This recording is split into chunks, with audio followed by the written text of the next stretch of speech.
அதோ போகின்றது காணல் மேகம், மழையை காணவில்லையே.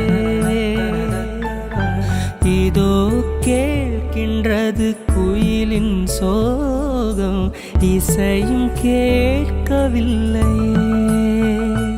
இந்த பூமியே பூவனம், எந்தன் பூவிதழ் சருகு.